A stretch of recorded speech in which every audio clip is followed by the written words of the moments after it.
대법원이 민주당 이재명 대선 후보의 공직선거법 위반 혐의에 대해 2심 판결을 뒤집고 파기환송 결정을 내렸습니다. 네, 관련해서 김광삼 변호사, 김성훈 변호사와 함께 이야기 나눠보겠습니다. 어서 오십시오. 네, 안녕하세요.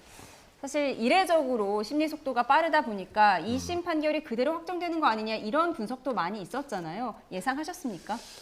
아니 저는 이제 뭐 범죄 혐의는 이렇게 두 가지잖아요. 김문기와 관련된 부분하고 국토부 협박과 관련된 부분. 그런데 이 김문기와 관련된 부분에서는 골프 조작과 관련된 부분이 1심에서 유죄가 나고 2심에서 무죄가 났잖아요. 그래서 이걸 행위로 볼 것이냐 인시에 관한 걸 볼 것이냐. 그래서 약간 문제가 있기 때문에 사실은 김문기 관련된 부분은 뭐 참 판단하는 게 어렵다. 왜냐하면 시각에 따라 달라질 수 있기 때문에. 그런데 백현동 부분에 대해서는 협박을 받지 않는 부분이 너무나 명확했기 때문에 적어도 백현동 부분에 대해서는 이제 대법원에서 유죄 판결의 취지로 파기환송할 것이다. 저는 뭐 그렇게 생각을 했었고 또 뭐 YTN의 다른 방송에 나가서도 저는 그렇게 피력을 한 바 있어요. 그런데 굉장히 이번 이재명 후보에 대한 판결 자체는 굉장히 이제 다이나믹하다는 생각이 듭니다. 그러니까 이것이 단지 유죄 무죄를 떠나서 대권의 유력한 뭐 후보인 이재명 후보고 그다음에 이게 1심서 유죄, 2심서 무죄가 나왔잖아요. 그렇기 때문에 대법원서 뭐 많은 사람들이 검사의 상고 기각 무죄가 나올 것이라고 했지만 1심과 2심의 어떤 시각이 완전 180도 달렸단 말이에요. 그렇다고 하면 대법원도 변경 가능성이 있을 것이다. 이게 1심에서 유죄, 2심에서 유죄, 대법원이라고 하면 대법원 유죄 가능성이 크겠죠. 또 1심에서 무죄, 2심에서 무죄, 대법원이라고 한다면 무죄 가능성이 컸을 거예요. 그런데 1심, 2심이 완전히 인식과 행위를 할지 정책의 표현의 자유를 할지 이런 것을 완전 다른 판단을 했기 때문에 그 다음에 이건 대법원 판단은 1심에 손을 들 수도 있고 2심에 손을 들 수도 있다. 그래서 상당히 예측하기 어려운 부분이 있었다. 저는 그렇게 평가를 원래 하고 있었습니다.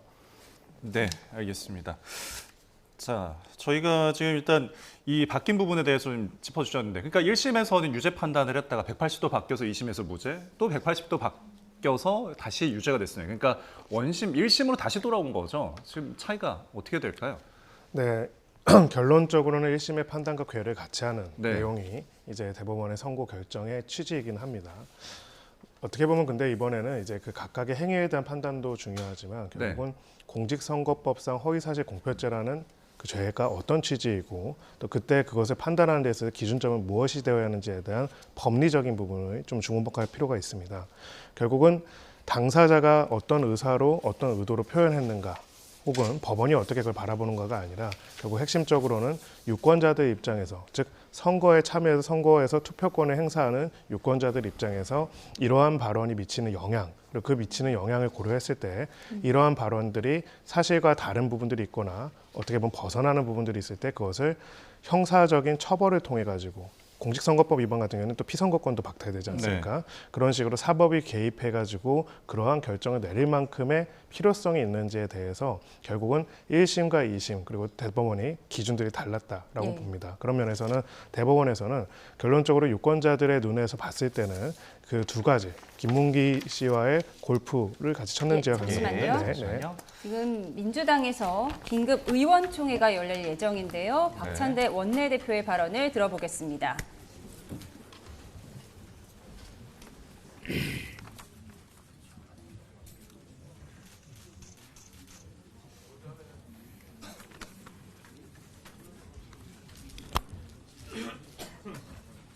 세 시에 대법원이 파기환송 선고하고 4시에 한덕수가 사퇴, 사실상 대선 출마를 선언합니다. 이 무슨 짜고 치는 고스톱입니까? 국민들이 모를 줄 압니까? 귀에 걸면 귀걸이, 코에 걸면 코걸이라더니 딱 그 짝입니다.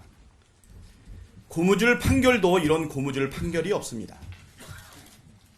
오늘 대법원 전원 합의체에서 이재명 후보의 공직선거법 사건에 대해 파기환송 판결을 내렸습니다. 좀처럼 이해하기 어려운 황당무계한 졸속 판결입니다. 강력하게 규탄합니다.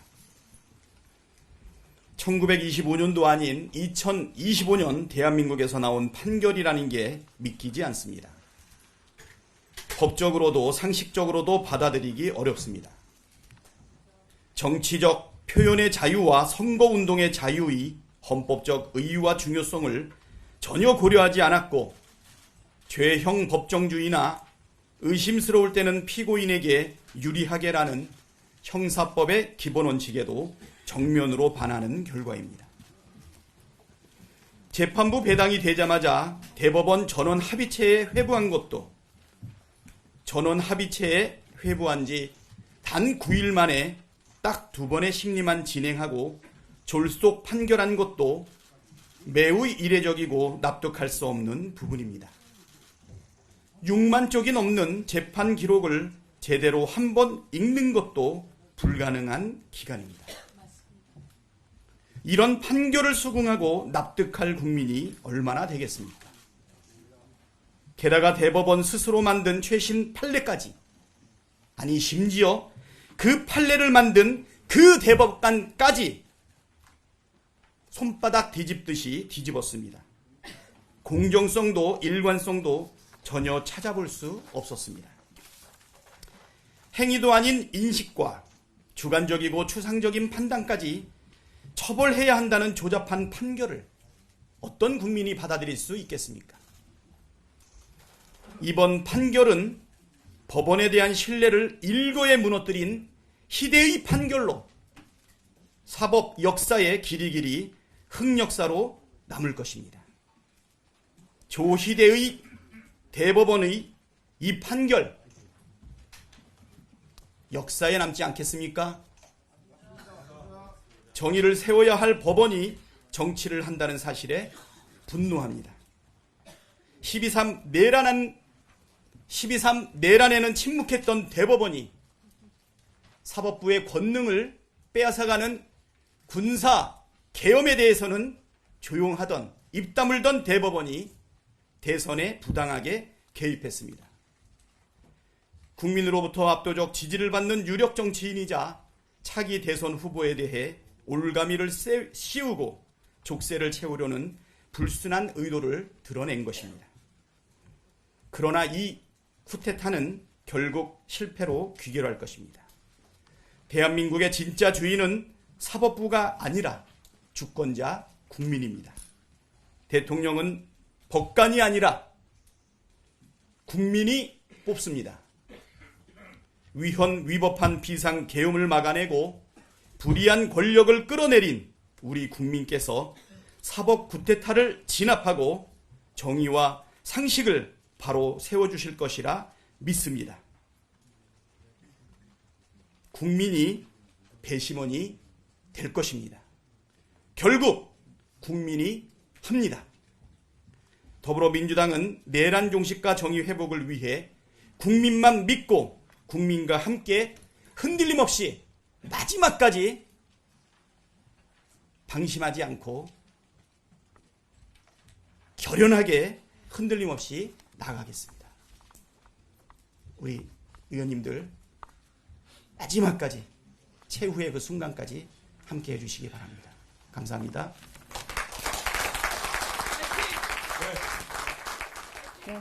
긴급 의원총회에 앞선 박찬대 원내대표의 모두 발언 듣고 오셨습니다. 내용을 좀 정리해드리겠습니다.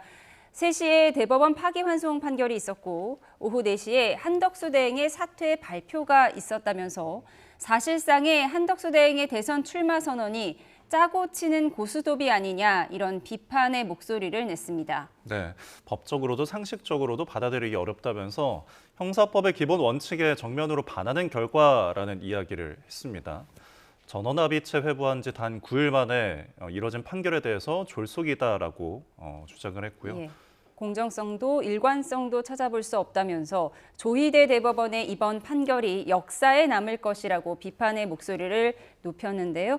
네, 두 분과의 대담을 이어가도록 하겠습니다. 먼저 대법원이 민주당 이재명 대선 후보의 공직선거법 위반 혐의에 대해 2심 판결을 뒤집고 파기환송 결정을 내렸는데 이 부분 녹취 먼저 듣고 와서 대담을 이어가겠습니다. 제2심이 골프 발언을 무죄로 판단한 것에는 공직선거법 제250조 제1항의 법리를 오해하여 판결에 영향을 미친 잘못이 있습니다. 백현동 관련 발언은 피고인이 국토부로부터 혁신도시법 제43조 제6항의 의무조항에 근거한 용도지역 변경 압박을 받고 어쩔 수 없이 용도지역 상향을 하게 되었고 그 과정에서 국토부로부터 직무유기를 문제 삼겠다는 협박까지 받았다는 의미로 해석되고 이는 후보자의 행위에 관한 허위 사실의 공표에 해당합니다. 다수 의견에 따라 다음과 같이 판결합니다. 원심 판결을 파기하고 사건을 서울고등법원에 완송한다. 그러니까 전체적인 맥락을 봐야 한다. 후보자의 발언은 하나하나 뜯어보기보다는 전체적인 발언으로 봐야 한다. 이 부분인 거죠? 네, 그렇습니다. 특히나 인식과 행위 이 두 가지가 핵심적인 단어였습니다.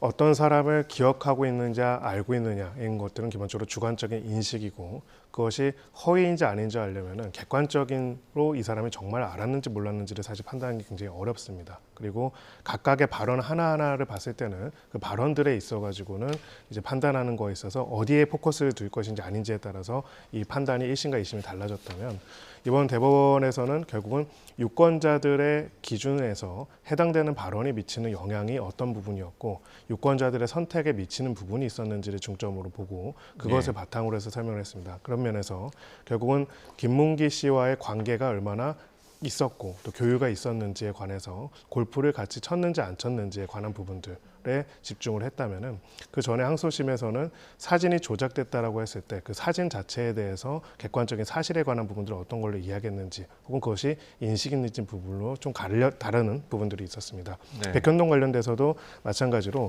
당시에 그런 행정적 의사결정을 한 과정에서 느꼈던 부분들에 대한 표현을 과정적에서 얘기한 것인지 아니면 구체적으로 공식적인 협박과 압박이 있었는지를 기준으로 판단해 봤을 때 이런 점에서 적어도 대법원 다수 의견은 여기에 있어서 유권자들의 혼동을 일으킬 수 있는 허위사실 공표가 있었다라고 판단을 했다 이렇게 볼 수 있습니다. 네, 그러니까 유권자들, 선거인의 관점에서 그 공정한 판단을 이제 좀 흔들 수 있는, 해칠 수 있는 우려가 있는 발언들이었다라는 건데 계속 언급되고 있는 공직선거법 250조 제1항 이 부분 법리를 오해했다라고 했잖아요. 이게 어떤 취지인가요? 이제 뭐 허위사실 공표에 해당이 되냐 안 되냐 이런 부분이고요. 네, 그다음에 이제 행위냐 인식이냐고 하는 부분이 사실 뭐 지금 대법원의 어떤 선고 판결 이유는 지금 원래 1심 판결의 결과론적으로 보면 거의 같다고 볼 수 있고요. 2심 판결과는 상당히 이제 정반대적인 그런 결정을 볼 수 있는데 네. 특징이 제가 두 가지 정도 있다고 보는데 1심이나 2심은 유죄가 됐건 무죄가 됐건 너무나 법률 조항의 행위냐 인식이냐 이 부분에 너무나 형식적이고 예. 도구마적으로 거기에 너무 치중했어요. 그러니까 형식적인 법논리로 간 겁니다. 그런데 행위에 대한 것은 어차피 사람이 인식을 해가지고 얘기하는 거 아닙니까? 예. 그러다 보니까 이걸 인식으로 보냐 행위를 보냐 가지고 유죄무죄 판단을 한 거예요. 예. 그래서 결국은 이제 항소심에서도 하나하나, 그러니까 행위 하나하나에 대해서 이제 판단을 주로 했거든요. 네. 그런데 이번 대법원의 판결 자체는 1심과 2심과는 상당히 다른 부분이 뭐냐면 총체적으로 봤다는 거예요. 총체적으로. 예. 그래서 이게 총체적으로 봤을 때 정말 허위 사실이냐 아니냐. 예. 근데 그냥 허위 사실이 아니고 명백한 허위 사실이냐 아니냐. 이게 제일 중요하겠죠. 예. 왜냐하면 명백하지 않으면 인식의 문제로 넘어갈 수 있는 거예요. 예. 그래서 하나하나 행위를 가지고 뭐 인식이냐 행위냐 그렇게 판단하고 허위 사실이냐 아니냐를 판단하는 게 아니고 예를 들어서 김문기 씨와 관련된 부분이 있으면 안다 모른다 골프를 쳤다 치지 않았다 이게 아니고 예. 해외를 갔어요. 그걸 골프를 쳤잖아요. 네. 그런데 그 말 중에서 사진과 관련된 부분에 있어서 골프를 친 게 명백한데 치지 않은 것처럼 얘기를 했다는 거죠. 예. 그러면 유권자 입장에서는 치지 않은 걸로 받아들일 가능성이 크고 이건 선거에 영향을 미친다는 거고 이제 백현동에 관련된 부분도 마찬가지죠. 협박을 받았냐 받지 않았느냐.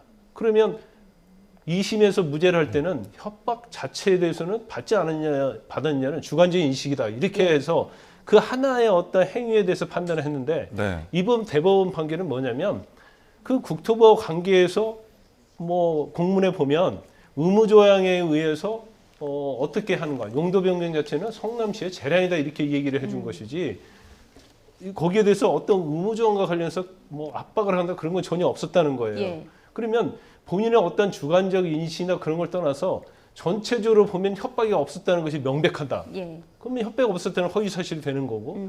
그래서 이걸 인식했느냐 안 했느냐 중요한 게 아니고 그렇다면 이건 허위 사실이 명백하고 국민의 입장에서는 백현동과 관련해서는 협박을 이재명 후보에 얘기하면 협박에 의해서 했구나. 그래서 어쩔 수 없이 했구나. 그런 인식을 가지게 된다는 거예요. 네. 그러면 결국 잘못된 정보를 가지고 투표권을 행사하기 때문에 이 전체적으로 보면서 선거인이 어떠한 생각을 하느냐, 어떠한 판단을 하느냐, 그거에 의해서 죄의 유죄가 갈라지는 것이지 단순히 허위사실을 공표한 피고인의 어떤 이야기에 의해서 예. 인식이나 주장에 의해서 유무죄가 갈라지는 것이 아니다. 저는 뭐 전체적으로 해석을 하면 예. 이런 결론을 내렸습니다. 예, 두 분께서 잘 정리해 주셨지만 결국 고 김문기 처장을 몰랐다. 이 부분은 1심과 2심, 3심 모두 무죄로 판단을 했고요. 고 김문기 씨와 골프를 쳤던 행위에 대해서 거짓말인지 아닌지 이 부분은 엇갈렸습니다. 오늘 대법원장의 선고 내용을 듣고 와서 대담 이어가죠. 피고인과 김문기의 골프 등반 행위는 당시 유동규를 포함하여 3인이 장시간 함께한 사교적 교유 행위인 점에 비추어 볼 때 피고인과 김문기 간의 관계에 대한 의혹과 관련하여 선거인의 판단에 영향을 주는 독자적 사실로서 주요한 사실이지 인식에 대한 보조적 논거에 불과하다고 볼 수 없습니다. 원심은 공소사실의 대상을 오해하고 법리를 오해하였습니다. 그런데 피고인은 김문기 등과 함께 간 해외 출장 기간 중에 김문기와 골프를 친 것이 사실이므로 이 골프 발언은 골프 동반의 교유 행위에 관한 허위사실 공표에 해당합니다. 그러니까 앞서서 김광선 변호사께서 이야기한 것처럼 정체적인 그 맥락, 그러니까 지금 이 골프와 관련해서 당시에 이제 고 김문기 처장과 동반한 행위, 뭐 3인 이상이 장시간 동안 이제 골프를 쳤을 수 있다라는 거니까 이 부분에 대해서는 이제 교유 행위인 점을 이제 지적을 해줬어요. 이게 어떤 점인지 좀 정리해 주실까요? 네, 가령 이제 오늘 지금 이 시간에 상암동에 비가 내리는가 안 내리는가는 객관적 사실이죠. 예. 그런데 우리가 이 시점에서 예전에 과거에 만났던 누군가를 기억해내는가 못하는가는 주관적인 인식의 영역입니다.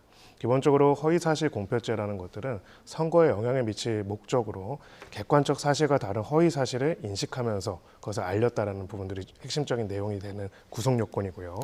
여기서 대법원은 결국은 당시에 김문기 씨를 알았는지 몰랐는지에 대해서는 당연히 주관적인 인식으로서 다를 수 있긴 하지만은 네. 구체적으로 특정인과 특정한 행위를 같이 했는가, 특히 골프를 같이 쳤는가에 대해서는 이거는 객관적인 사실관계 행위에 관한 부분이라는 점.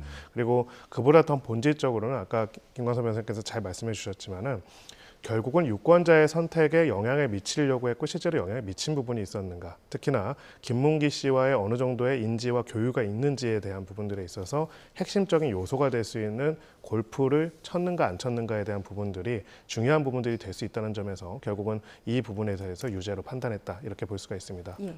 그러니까 골프를 같이 치지 않았다고 그런 의미로 말한 건 거짓말이었다는 게 이제 대법원의 판단인데, 그리고 세 번째 부분은 백현동 용도부지 변경과 관련해서 국토부의 협박을 받았다. 이 부분도 결국 거짓말로 판단을 했습니다. 이 부분 듣고 오시죠.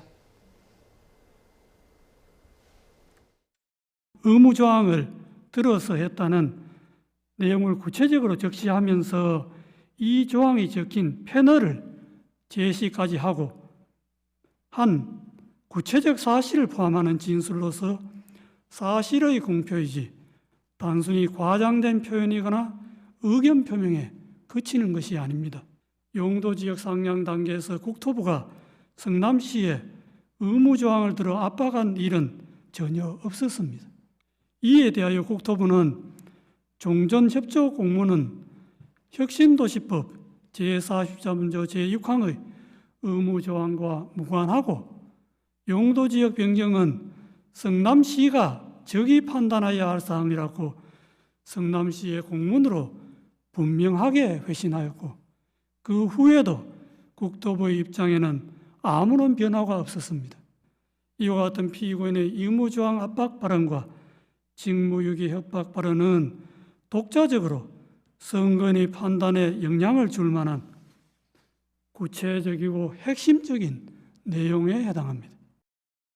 네, 조희대 대법원장의 발언 내용을 듣고 오셨는데 1심 법원도 그랬는데 이 패널을 준비해 왔다. 이재명 후보가 당시에 패널을 준비해 온 채로 패널을 보면서 나는 국토부의 협박을 받았다라고 주장한 부분이 좀 고의성이 있다. 이렇게 판단한 거죠. 그렇죠. 그러니까 우리가 이제 이전에 어떤 그 전에 이재명 대표가 전화합의서 무죄 받은 판결 있잖아요. 네. 거기에 보면 사실 이제 고의성이 없다는 거죠. 그래서 순간적으로 임기응변에 답을 하다 보니까 시간적 여유도 없었고, 그래서 어떤 인식에 관한 문제랄지, 더군다나 이제 표현의 자유에서 이걸 넓게 인정을 해줬는데, 지금 그 당시에 경기도 감사할 때 보면 이재명 후보가 사실 패널을 들고 나옵니다. 네. 그래서 이게 국토부 협박이, 그러니까 그 당시 질문을 누가 하냐면 더불어민주당 국회의원이 질문을 해요. 그러면 국회의원이 질문할 때는 이미 질문사를 알고 있겠죠. 같은 당이니까. 그러면서 패널을 들고 설명을 해요. 그러니까 지금 아까 우리가 본 그 영상에는 조희대 대법관이 패널이 한 번 얘기했는데 패널이란 말이 여러 번 나옵니다. 예. 그래서 그건 고의성을 말하는 거예요. 그러니까 단순히 과장된 의견 표현이 아니고 지금 조희대 대법관이 명시적으로 얘기하지 않았지만 이미 준비된 발언이었다는 취지로 저는 들리더라고요. 예. 얘기를 하는데 그래서 패널에 뭐 조작이라고 딱 붙이고 그러면서 얘기를 했기 때문에 이것은 이제 의도적이다. 그래서 이제 중요한 건 그런 거예요. 이제 증거로 말하면 아까 혁신도지법 사실 3조가 나왔잖아요. 그러면 이재명 후보의 이제 두 가지 발언이거든요. 그게 의무 조항이었기 때문에 그건 뭐 할 수밖에 없었다. 그런데 국토부에서 종전에 질의한 내용을 보면 의무 조항이 아니다 이렇게 회신했단 말이에요. 네. 그러니까 의무 조항이었다는 말은 틀리다는 거죠. 그러니까 국토부에서 의무 조항이라고 압박을 했다 했는데 실제로 국토부 질의 회신 내용 보니까 의무 조항이 아니라는 공문을 보냈다는 거고, 그다음에 이제 협박했다는 부분도 그 이후에는 아무런 공문을 보낸 사실이 없다고.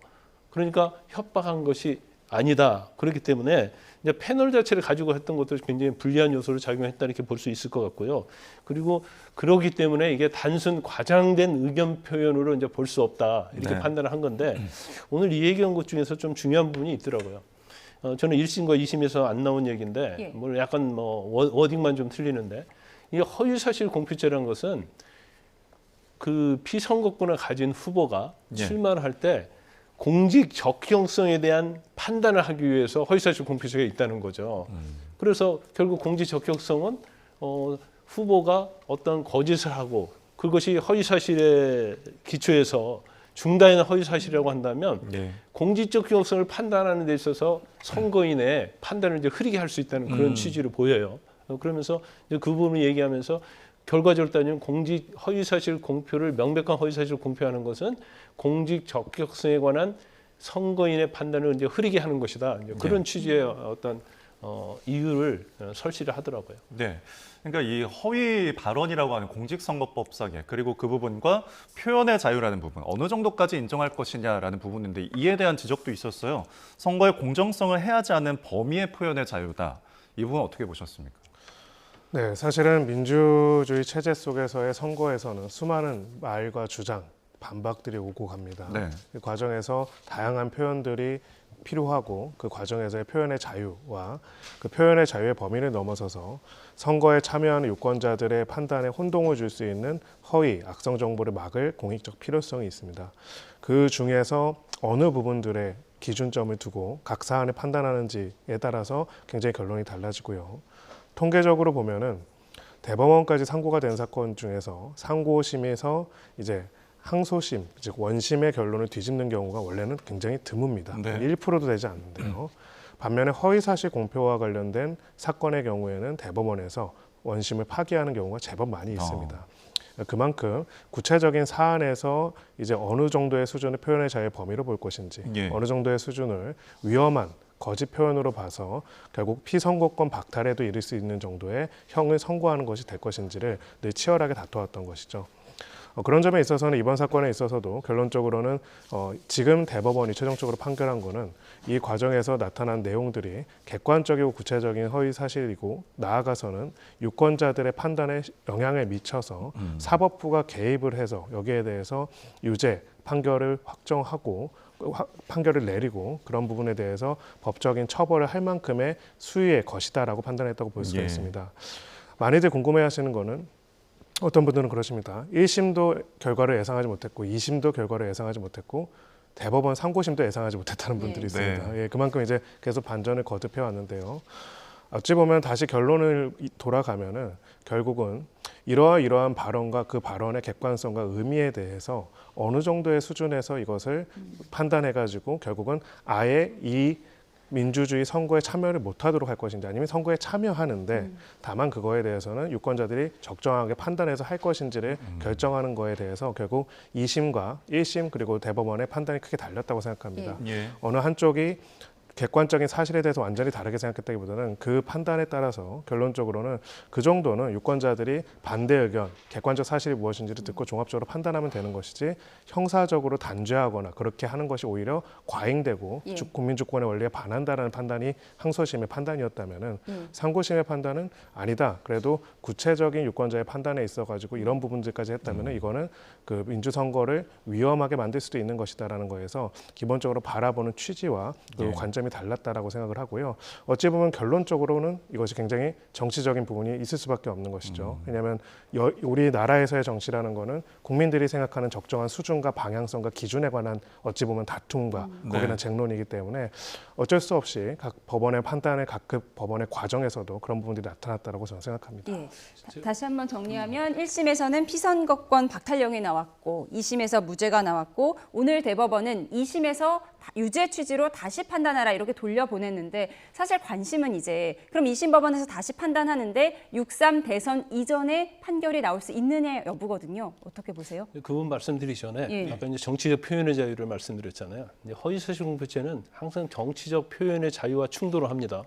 그래서 선거 관련 허위사실 공표죄 재판을 받을 때는 피고인들은 정치적 표현의 자유를 얘기하고 또 허위사실 공표죄는 폐지돼야 한다는 얘기를 해요. 유언이다는 얘기를 많이 하죠. 그런데 오늘 판결에서 굉장히 중요한 기준을 제가 볼 때는 제시를 했다고 보는데 어떤 얘기를 하고 있냐면 정치적 표현의 자유는 이제 보장이 돼야 하는 건 맞는데 이 보장의 한계에 대해서 얘기했어요. 그래서 표현의 자유를 보장하는 데 있어서는 그 정도라는 것은 허위 사실이 너무나 명백한다랄지 그걸 얘기하는 것 같습니다. 그다음에 주체가 누구냐? 대통령 선거의 후보냐 아니냐? 국회의원 선거의 후보냐 아니냐? 이걸 의미하는 거죠. 그다음에 중요한 것 중에 하나가 이제 대상을 얘기하더라고요. 대상은 누구냐? 그것은 대통령 선거에서 이제 국민이기 때문에 이거에 의해서 정치적 표현의 자유에 해당되느냐, 허위 사실 그러니까 허용되는 공표 사실이 허용이 되느냐 이 부분을 얘기한 거예요. 그래서 아마 이제 대법원에서는 주권자인 국민이 올바른 판단을 하는 데 있어서 영향을 미치는 그런 거라고 허위 사실이라고 한다면 이건 정치 표현의 자유에 해당되지 않는다 하면서 그 기준을 딱 제시했다고 이렇게 봅니다. 그래서 이제 그 부분을 말씀을 드리고 일단은 뭐 오늘 이제 파기환송했잖아요. 사건은 이제 서울 고등으로 가죠. 그러면 아마 시청자 여러분들이 가장 관심 있게 보는 부분이 서울 고등에서 이제 재판이 어떻게 이루어질 것이냐. 근데 일반적으로 사실 대법원서 파기환송된 사건은 고등 부분으로 시간은 많이 걸리지 않아요. 그런데 뭐 기록이 일단은 고등으로 가야죠. 가서 재판 일정 잡아야죠. 피고인 소환해야죠. 그러면 시간은 걸리고 더구나 지금 대법원에서 어떤 파기환송 취지는 법률적인 거거든요. 사실적인 거라면 새로운 증인도 신청할 수 있지만 그건 아무 필요 없는 거고 대법원서 한 법리 자체 그러니까 김문계 일부 유죄, 백현동은 전부 유죄. 그러면 그대로 서울고등에서는 판결을 하는 거예요. 그러면 그 시간이 어떻게 될 것이냐? 빨리 하면 제가 볼 때는 서울고등에서 뭐 하면 뭐 6월 3일 이전에도 할 수 있겠죠. 그것은 이제 재판부의 의지인데 그러면 여기에 대해서 사실은 뭐 대법원 판결 그대로 판결할 수밖에 없어요. 서울고등에서는. 그러면 이거에 대해서 이재명 후보가 가만히 있지 않겠죠. 재상고를 하는 거예요. 그럼 재상고를 하게 되면 상고장이 고등법원에서 선고한 다음에 7일 이내에 상고도 돼 있거든요. 그러면 마지막 날 선고를 합니다. 예. 그럼 7일 가죠. 그 다음에 이 사건이 대법원 갑니다. 그럼 대법원서 소송 기록 접수가 되면 20일 이내에 상고 이유서 쓰라고 통보가 가요. 예. 그러면 이재명 후보 입장에서는 대법원 판결이 확정이 대법원 거의 100% 확정이 되니까 예. 그러면 20일 마지막에 하겠죠. 예. 그러면 그 기간은 대법원도 당길 수가 없어요. 법적으로 피고인 방어권에서 보장된 기간이기 때문에 네. 그럼 결국 20일 가는 거죠. 예. 그렇기 때문에 고등법원에서는 이제 의지에 따라서 그것도 아주 파격적으로 진행을 하면 6월 3일 이전 선고는 나올 수 있겠죠. 그런데 대법원 판결까지 나오는 데는 사실은 조기 대선 이후에 나올 수밖에 없는 시간이 될 수밖에 없다 이렇게 봅니다. 그러니까 알겠습니다. 재상고를 거쳐서 다시 대법원으로 오는 시간을 고려한다면 현실적으로는 6.3 대선 전에 확정 판결이 나기는 좀 어려울 것 그렇죠. 같다라고 예측을 해주셨습니다. 알겠습니다. 아무래도 피선거권 박탈령이 걸린 재판이었다 보니 정치권의 반응도 지금 뜨거운데요. 김문수 국민의힘 예비 후보의 반응이 나와서 전해드립니다. 먼저 듣고 오시죠. 예, 오늘 대법원이 대한민국의 정의가 살아있음을 보여주는 판결을 하셨습니다. 대법관 여러분들께 경의를 표합니다.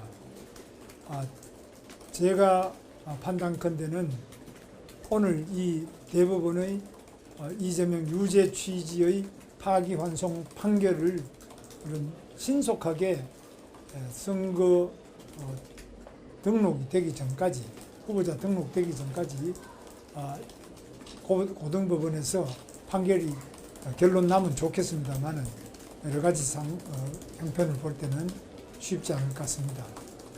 그래서 제가 판단컨대는 이재명 민주당 후보께서 본인의 거짓말에 대해서 부끄럽게 생각할 뿐만 아니라 대한민국의 법이 얼마나 엄정하고 무서운지를 깊이 깨닫고 스스로 후보직에서 사퇴할 것을 촉구합니다. 두 가지만 물어볼게요. 저희가 앞서 한동훈 예비 후보의 반응도 전해드렸고요. 이어서 김문수 예비 후보의 반응을 전해드렸습니다. 내용을 조금 정리해드리겠습니다. 이재명 후보의 파기환송은 사법 정의를 확인한 판결이다. 대한민국 정의가 살아있음을 보여주는 판결이었다라고 말했습니다. 네, 후보자 등록 전에 법원 결론이 필요하지만 힘들 것으로 생각한다라고 밝혔고요. 이재명 후보자 본인 거짓말 부끄럽게 생각해야 하고 법이 얼마나 엄중한지 깨닫고 스스로 사퇴를 해야 한다라는 발언까지 저희 함께 듣고 오셨습니다. 자, 지금 이제 연장선인데 자, 후보자 등록 전에 이제 법원 결론이 나기가 좀 어렵다. 그러니까 대선 이후에도 재판이 이어질 수 있다. 그래서 지금 나오는 이야기가 헌법 84조에 대한 부분입니다. 이 부분에 대해서 좀 정리해 주실까요?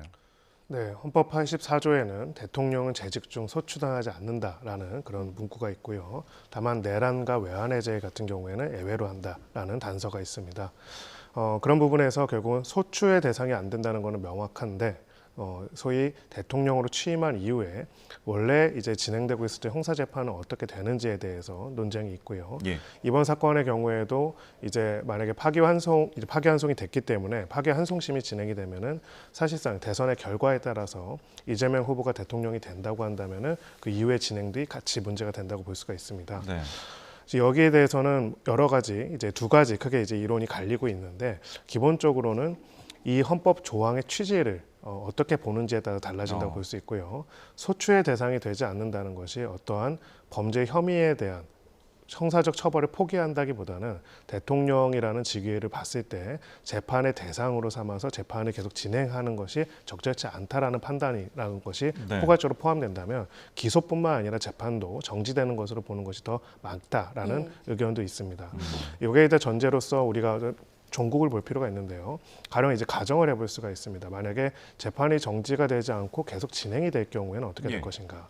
만약에 그렇게 해서 확정 판결이 나왔는데 심지어 실형이 선고된다면 어떻게 될 것인가. 네. 그렇게 된다면은 우리 헌법제도상으로는 대통령이 재직 중에 형사재판이 계속 진행이 돼서 그 형사재판의 형이 확정이 돼서 그 경우에 직을 그만두고 이제 나가야 하는 그런 부분들을 헌법이 애정하고 있는가.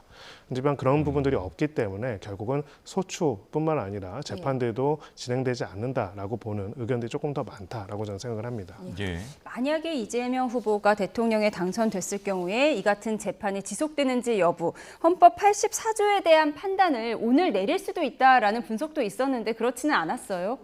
저는 이제 방송에서 여러 번 얘기했죠. 예. 소추가 돼서 재판이 중지가 되냐 안 되냐. 이거는 법원의 대법원 판단의 대상이 아니에요. 대법원은 2심, 원심 판결 자체가 이게 법리적으로 맞냐 틀리냐 예. 이걸 따지는 재판이죠. 그런데 뭐 재판 뭐 소추 뭐 대통령이 되면 중단되냐 안 되냐 그 판단한 것은 예. 법원의 월권이죠. 이제 법원이라는 자체는요 사실은 당사자가 주장하는 범위 내에서만 판단을 하는 것이지 네. 이걸 전혀 뭐 재판 중단되냐 안 되느냐는 이거 유죄무죄는 아무 상관이 없거든요. 예. 그래서 그러니까 실질적으로는 뭐 그 부분을 의식하고 판결을 할 수 있겠죠.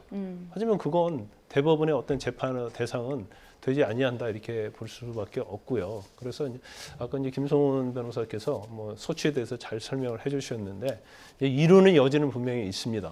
소추의 의미에 대해서. 예. 그런데 일단 뭐 소는 기소하는 거고 추는 소송을 수행하는 것이다 이런 의견에 의하면 재판이 중단되는 것이고 예. 그게 아니고 사실 이제 국어사전 의미랄지 법률사전 의미에 보면 소추는 기소를 의미한다고 되어 있어요.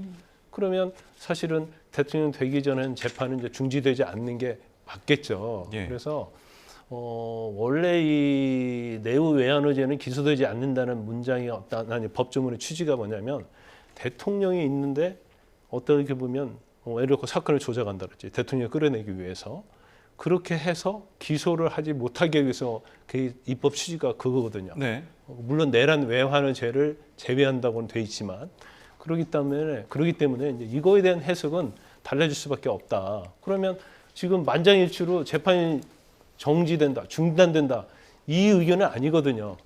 그러면 결과적으로 이제 헌법재판소에서 이 부분에서 이제 판단을 해줘야 하는 네. 그런 사안이 돼요. 이제 물론 우리가 하는 얘기는 가상의 얘기예요. 아, 예. 뭐 이재명 후보가 대통령 될지 안 될지도 우리가 모르기 때문에 이제 그렇지만 좀 유력한 후보기 때문에 그의 어떤 해석에 대해서 얘기를 하고 있는 네, 거죠. 저희가 뭐 정치권이나 이제 법조계에서 계속 이 헌법 84조에 대해서 이야기를 하고 있기 때문에 그 부분을 지금 다루고 있는 것인데, 그럼 이렇게 논쟁적인 사안에 대해서 정리가 필요하지 않습니까? 그럼 이 주체는 그럼 헌법재판소가 되는 건가요, 결국에는? 이제 어떤 방식의 절차를 거치는지에 따라 다르다고 보입니다. 결론적으로는 지금 이재명 후보가 대통령이 되고 난다면은 당장 진행 중인 사건의 재판부들도 어떻게 해야 할지 고민들이 있겠죠. 네. 그 과정에 기존에 이재명 후보의 변호인을 맡았던 사람들이 헌법 조항 84조를 근거로 해서 형사소송을 진행할 수 없는 상황이 있으니 공판을 중지해달라라는 신청을 할 가능성이 매우 높습니다. 네. 그렇게 하면은 아니 혹은 직권으로 정지를 할 수도 있고요. 그렇게 정지를 하게 됐을 때 그러면 그것도 하나의 결정이 됩니다. 그러면 그 결정에 대해서 그 결정이 정당한지에 대해서 검찰이 항고 등을 할 수가 있고요. 네. 그래서 결론적으로는 이제 그런 그 공판 절차에 대한 해당 재판부의 결정에 대해서 최종적으로 대법원이 어떻게 판단하고 있는지에 대한 대법원의 결정이 나올 수 있다라고 저는 생각을 하고 있습니다. 네. 반면에 이제 또 그거와 다르게 이제 몇 가지 제기되고 있는 거는 이 헌법 조항의 해석 자체가 재판과의 직접적 관련성이 있는지를 봐야 하는데 네. 기본적으로는 각 형사 사건에서 유무죄를 판단하는 것과 84조와 직접 관련이 있지는 않습니다. 예. 그러다 보니까 소위 말해서 위헌법률 심판, 뭐 재청 신청이라든지 이런 것들이 용이 될 만한 사안이 전혀 아닌 것으로 보이고요. 그래서 제가 봤을 때는 공판 자체에 대한 중지 결정에 대해서 향후 그 결정에 대한 항고와 재항고 등의 과정 속에서 최종적으로는 사법부라고 할 수 있는 대법원 차원에서 결정을 내릴 가능성이 조금 더 있다라고 생각을 합니다. 다만 전무후무한 일이기 때문에 실질적으로는 어떤 절차 방향성을 거쳐서 갈 것인지는 살펴볼 필요가 있지 않을까 싶습니다. 알겠습니다. 오늘 이재명 후보의 대법원의 상고심 선고 유죄 취지의 파기환송이 나왔습니다. 관련해서 지금까지 김광선 변호사, 김성훈 변호사 이야기 나눠봤습니다. 고맙습니다. 고맙습니다.